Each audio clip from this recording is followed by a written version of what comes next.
नमस्कार, मैं हूं पूर्वा राजपूत और आप देख रहे हैं धमतरी का सबसे पसंदीदा और प्रतिष्ठित न्यूज चैनल डीएनए। चलते हैं आज की खबरों की ओर। धमतरी दौरे पर रहे झारखंड के पूर्व मुख्यमंत्री अर्जुन मुंडा रेस्ट हाउस में बाजे गाजे के साथ स्वागत किया गया। तमाम आला अधिकारी मौजूद रहे। इस दौरान पूर्व मुख्यमंत्री ने मीडिया से चर्चा की। चर्चा में झारखंड और छत्तीसगढ़ में नक्सलवाद की समस्याओं पर बात कही। साथ ही यूसीसी और संविधान का समाधान बताया। वक्फ बोर्ड से मुस्लिम समुदाय को उनका हक मिलने की बात कही। दरअसल धमतरी जिले में दुगली गांव में 134वीं बाबा साहेब भीमराव अंबेडकर जयंती पर महासभा का आयोजन किया गया। झारखंड के पूर्व मुख्यमंत्री अर्जुन मुंडा 1 दिवसीय धमतरी प्रवास पर रहे। महासभा में पहुंचने से पहले पीडब्ल्यूडी रेस्ट हाउस में आदिवासी समाज से सौजन्य भेंट किया गया। यहां पर पूर्व मुख्यमंत्री अर्जुन मुंडा जैसे ही रेस्ट हाउस पहुंचे तो नन्हे बच्चे ढोल बजाकर और बस्तरिया नृत्य करते हुए जोशीला स्वागत किया।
मीडिया से चर्चा करते हुए पूर्व मुख्यमंत्री अर्जुन मुंडा ने कहा कि संविधान को आत्मसात करते हुए देश आगे बढ़ रहा है।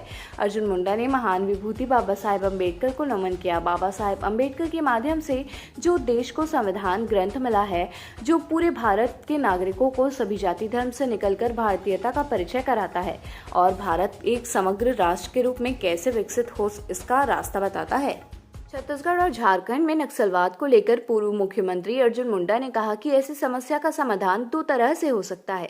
पहला, नक्सलवाद की ओर लोग ना जाएं, जो संवैधानिक व्यवस्था है उसके अनुसार उस पर विश्वास रखते हुए आगे बढ़ें, और दूसरी तरफ राज्य सरकार की जिम्मेदारी है कि उस क्षेत्र में एक रचनात्मक पहल के साथ उन्हें और उन क्षेत्रों को विकसित करें जिन सपूतों को श्रद्धांजलि अर्पित कर रहे हैं।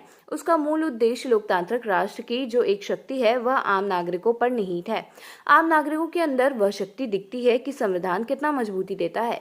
दोनों पक्ष मजबूती के साथ विकास के कार्यों को आगे बढ़ाएं और आम नागरिकों को लेकर हम राज्य को विकसित बनाएं। राज्य सरकार द्वारा बनाई गई नई योजनाओं उसके प्रति लोगों का काफी पॉजिटिव रिस्पांस है। यह समाधान के रास्ते पर एक बढ़ता हुआ कदम है। पूर्व मुख्यमंत्री ने कहा कि शांति ही समाधान है। शांति के साथ यदि चीजों को देखें, जो भी वर्तमान में कर रहे हैं वह आने वाली जनरेशन के लिए करते हैं। मैं सबसे पहले तो आज ऐसे महान विभूति जिन्होंने इस देश को संविधान दिया, संविधान सभा के अध्यक्ष के नाते संविधान निर्माण के दृष्टि से अध्यक्ष की भूमिका निभाते हुए इस देश को ऐसा संविधान दिया जिस संविधान को आत्मसात करते हुए देश आगे बढ़ रहा है। वैसे महान विभूति बाबा साहेब अम्बेडकर जी को नमन करता हूं और आज दुबली में उसी कार्यक्रम में सम्मिलित होने के लिए यहाँ से जाऊँगा। बाबा साहब अम्बेडकर के माध्यम से जो देश को एक ऐसा ग्रंथ मिला है जो पूरे भारत के नागरिकों को सभी जाति धर्म से निकलकर भारतीयता का परिचय कराता है और भारत एक समग्र राष्ट्र के रूप में कैसे विकसित हो इसका रास्ता बताता है। और उसी को हम सब लेकर के पाथेय के रूप में चल रहे हैं।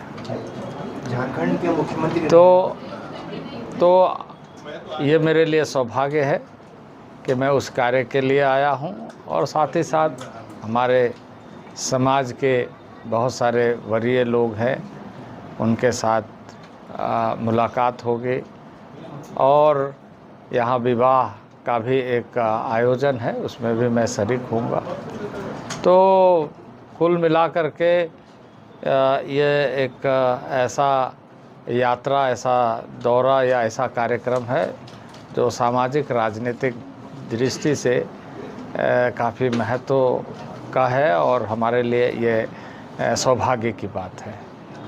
झारखंड और छत्तीसगढ़ दोनों में एक समस्या समान है, नक्सलवाद की। छत्तीसगढ़ में जिस तरह से अभियान अभी चला है पिछले कुछ महीनों से, तो बड़ी कामयाबी फोर्सेस को मिलती जा रही है। झारखंड में भी ये समस्या है, तो कितना अंतर पाते हैं? देखिए, ऐसे समस्या का समाधान दो तरह से, एक तो इस तरफ लोग ना जाएं और जो संवैधानिक व्यवस्था है उसके अनुसार उस पर विश्वास रखते हुए आगे बढ़े, और दूसरे तरफ राज्य सरकार की जिम्मेदारी है कि उस क्षेत्र में एक रचनात्मक पहल के साथ उन्हें और उन क्षेत्रों को विकसित करें।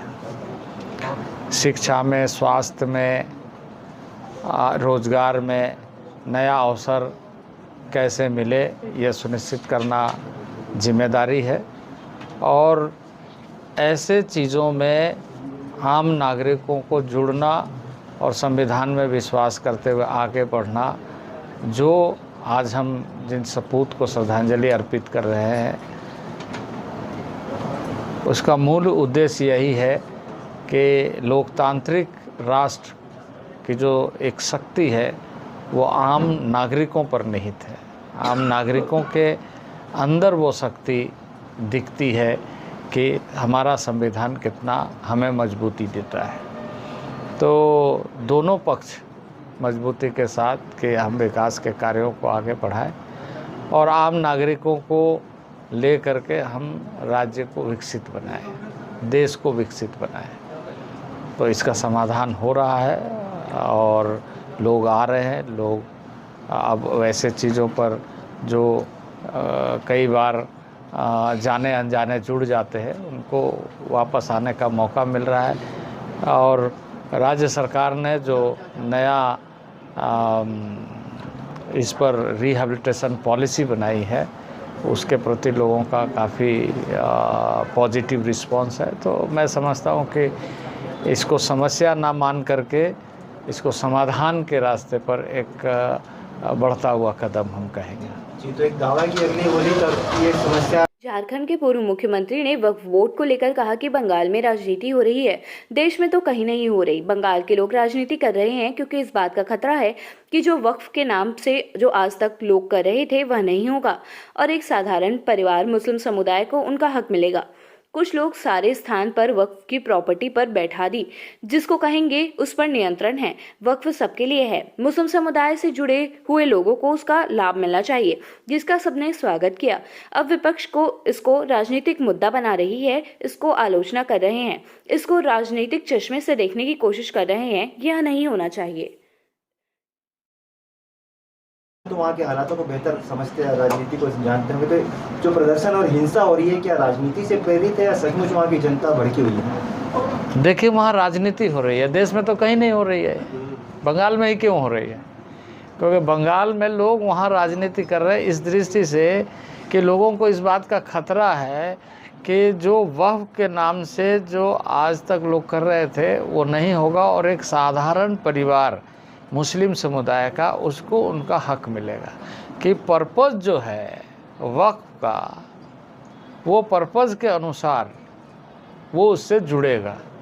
अभी क्या है, कुछ लोगों की ऐसे बहुत सारे स्थानों में वक्फ की प्रॉपर्टी पर मठाधीशी जिसको कहेंगे उस पर उसका नियंत्रण है, वो अपने अनुसार निर्णय ले रहे। ये तो सबके लिए है, वक्फ सबके लिए है जो रिलीजियसली मुस्लिम समुदाय से जुड़े हुए लोग हैं, उनको उसका लाभ मिलना चाहिए। वो एक छतरी है।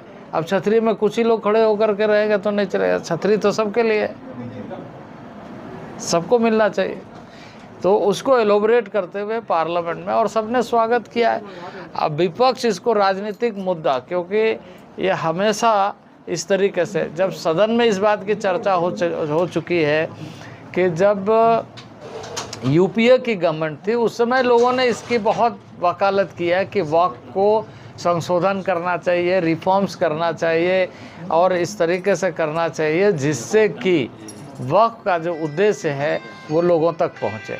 पर आज जब बीजेपी ने आदरणीय नरेंद्र भाई मोदी के नेतृत्व में किया तो अब इसको आलोचना कर रहे हैं। क्यों? क्योंकि इसको राजनीतिक चश्मे से देखने की कोशिश कर रहे हैं। नहीं तो वहाँ विपक्ष की पार्टी सत्ता में है, तो ये जो हिंसा में ध्रुवीकरण हो रहा है, हिंदू मुस्लिम हो रहा है, तो इससे क्या उनको लाभ हो रहा होगा क्या ममता बनर्जी जी को?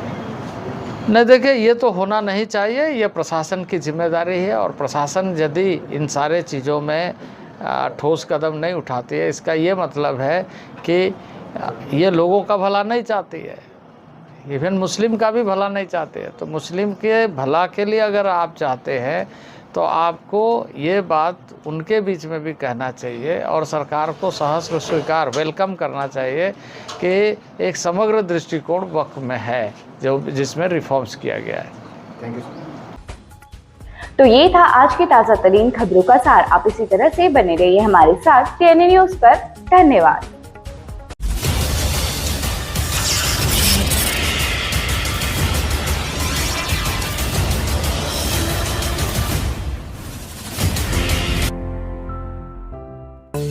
DNI न्यूज धमतरी का नंबर 1 न्यूज चैनल अब देखिए HD में।